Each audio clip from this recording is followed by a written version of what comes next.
Vamos a seguir ahora hablando de una de las principales actividades económicas de nuestra comunidad. Vamos a hablar de agricultura, de ganadería y de los problemas que tienen, porque Andalucía, sepan que tiene entre el 30 y el 35% de la producción agroalimentaria de España y un tercio de los agricultores del país. Bueno, por ello las organizaciones agrarias reclaman más presencia en la toma de decisiones del gobierno. Vamos a hablar enseguida con representantes de Asaja, COAG y UPA, que han mostrado su rechazo unánime al decreto de transición por el que se regulan las ayudas de la PAC. Bueno, nos acompaña ya aquí en Despierta Andalucía Ricardo Serra, presidente de Asaja Andalucía. Muy buenos días, gracias por estar aquí. Buenos días. Vamos a intentar aclarar esta cuestión porque, bueno, es un tema complejo y yo lo que quiero es que nuestros espectadores conozcan con detalle lo que está ocurriendo. Vamos a ver, señor Serra, las ayudas de la PAC son ayudas directas de Bruselas que se conceden para compensar las pérdidas de renta de los agricultores por la caída de los precios. Estas ayudas se reparten según el llamado decreto de convergencia. ¿Cómo se reparten esas ayudas y por qué dicen ustedes que perjudican a Andalucía? Bueno, el decreto de convergencia es un decreto puente que va desde el 2020, que hemos pasado, al 21 y 22, hasta el 23, donde se supone que ya estará la nueva PAC, la que estamos todavía discutiendo, que no está cerrada, es una especie de situación intermedia. Lo que conocemos del decreto, nos presentaron un borrador en septiembre, un borrador que tuvo el unánime rechazo de todas las organizaciones agrarias y de la Consejería de Agricultura, e hicimos una serie de alegaciones entendiendo que había cosas que había que modificar. Lo que ocurre es que prácticamente ese borrador no ha sufrido absolutamente casi ninguna modificación y por tanto persisten nuestras digamos, diferencias con el criterio del Gobierno de España, del Ministerio de Agricultura, para estos 2 años puente, ¿no? Señor Serra, buenos días. Buenos días. En cifras, ¿cuánto dinero tiene que llegar a Andalucía y cuánto perderíamos? Lo que llega sí lo sabemos. Lo que podríamos perder es una cuestión discutida porque no tenemos todos los datos. Es una de las cosas que sería importante que tuviéramos todos esos datos. Lo que tenemos son unos 1.500 millones de euros, es lo que recibe de fondos de la PAC actualmente Andalucía. Lo que podríamos perder si se confirman, digamos, las determinadas puntos de partida sobre lo que va el decreto, pues podría ser aproximadamente podría llegar a un 50%.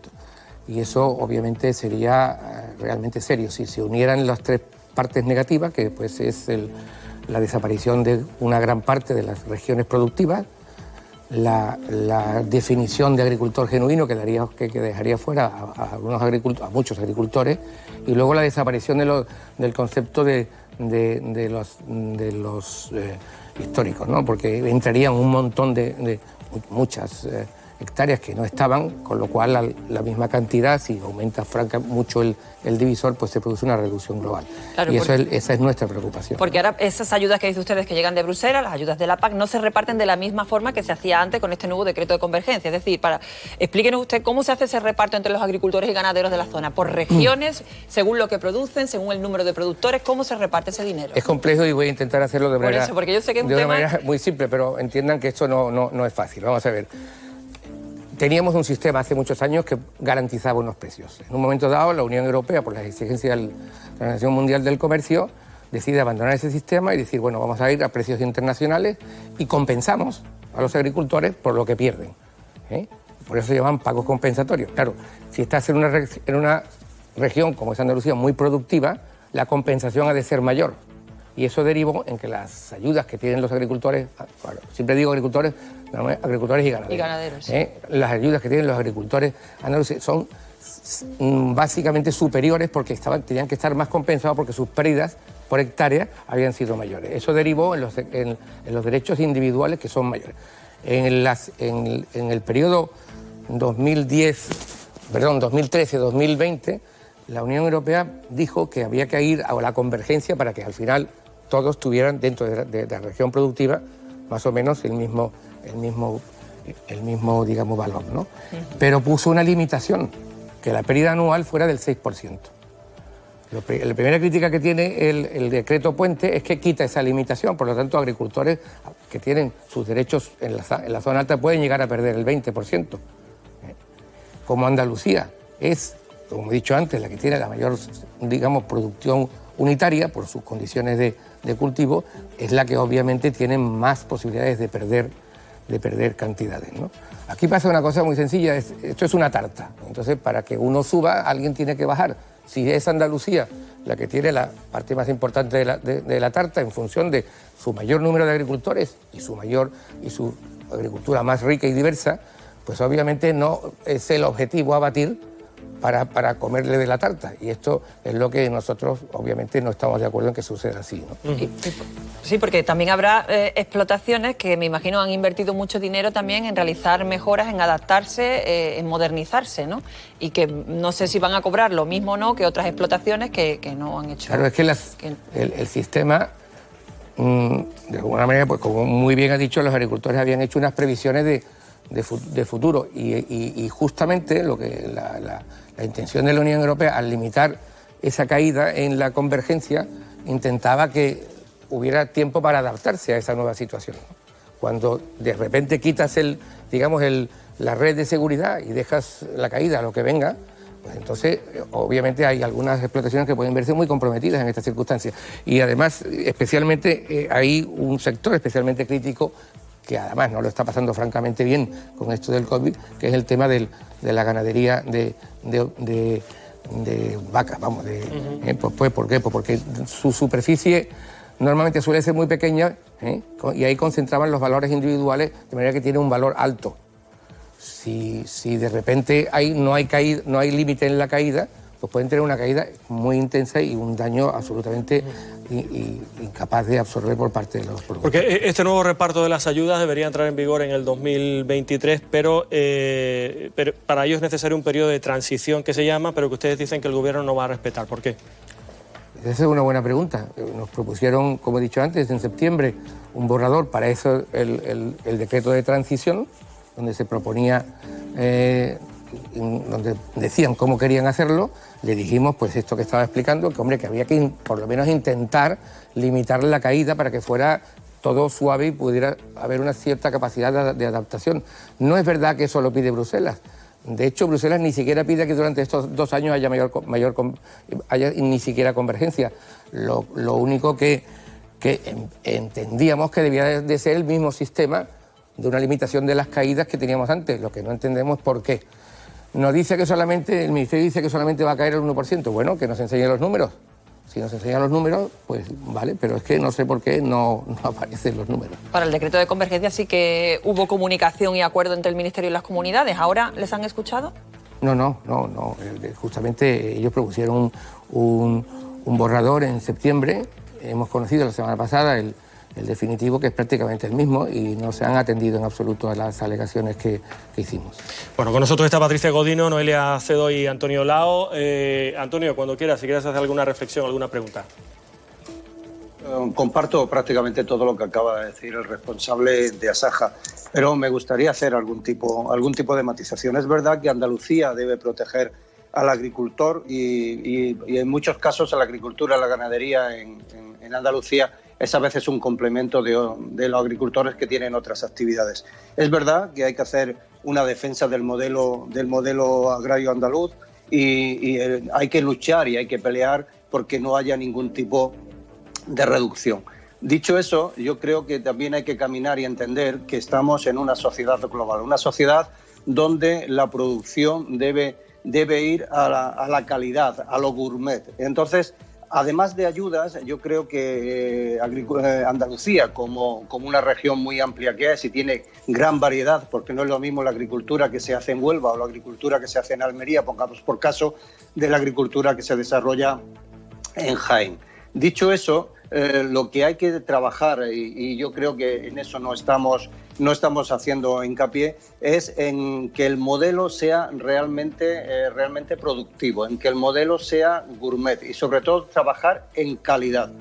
Lo que no podemos, lamentablemente, en la sociedad que vivimos es ponerle puertas al campo. Y tenemos un montón de países que están a las puertas de Europa, que están poniendo sus productos y que están penetrando a un precio inferior. Por lo tanto, ayudas sí, pero también trabajemos en pos de una calidad de la producción, como por ejemplo ha hecho en los últimos años países como Holanda.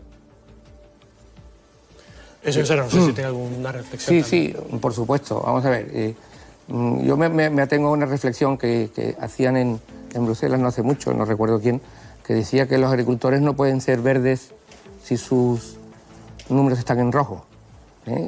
Nosotros, yo creo que Andalucía tiene muy poco que envidiarle a Holanda en calidad, incluso yo creo que más bien debería de ser al revés, en calidad de sus productos. Nuestros productos son perfectamente, digamos, comparables, incluso mejor que los que pueden producir.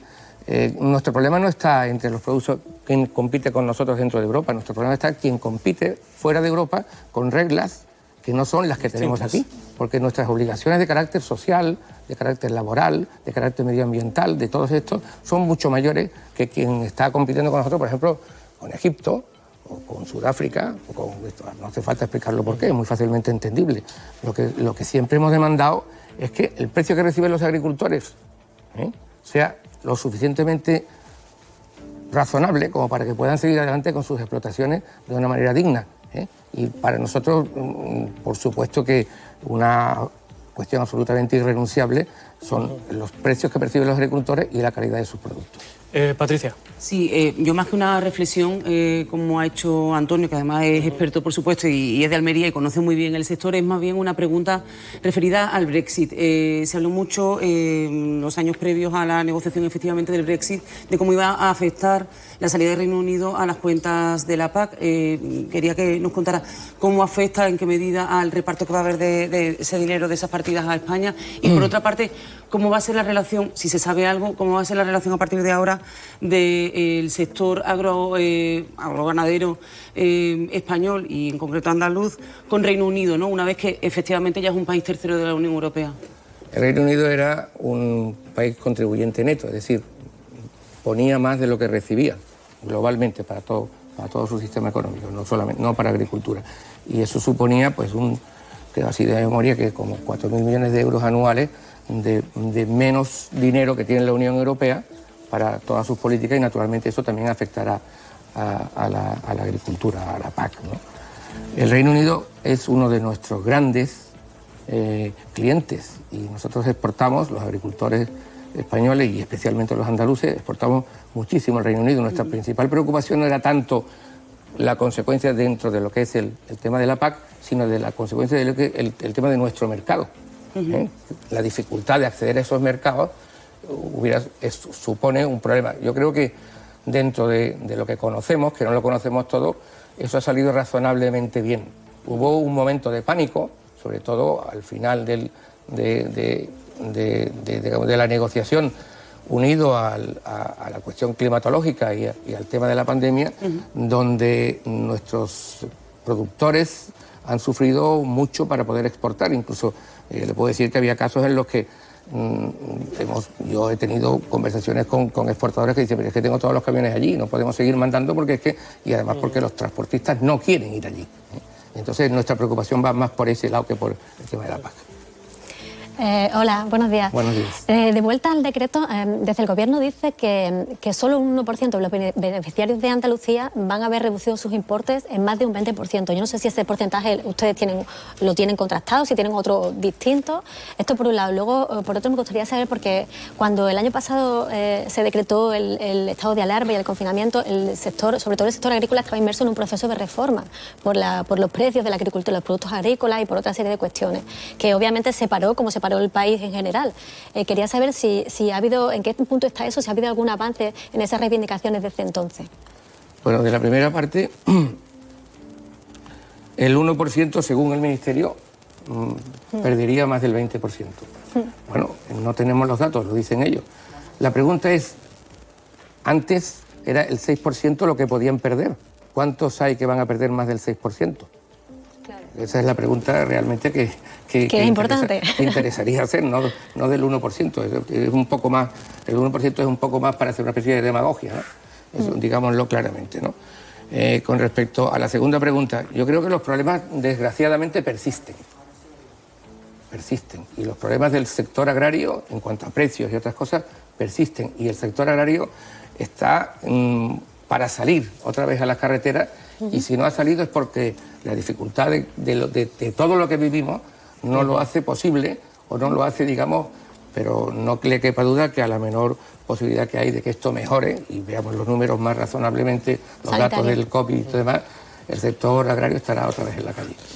Pues Ricardo Serra, presidente de Asaja Andalucía, muchas gracias por estar aquí. Tendremos esta semana al ministro de Agricultura, así que también les plantearemos, algunas de las cosas que usted ha dicho. Muchas gracias por estar aquí. Un placer, como siempre.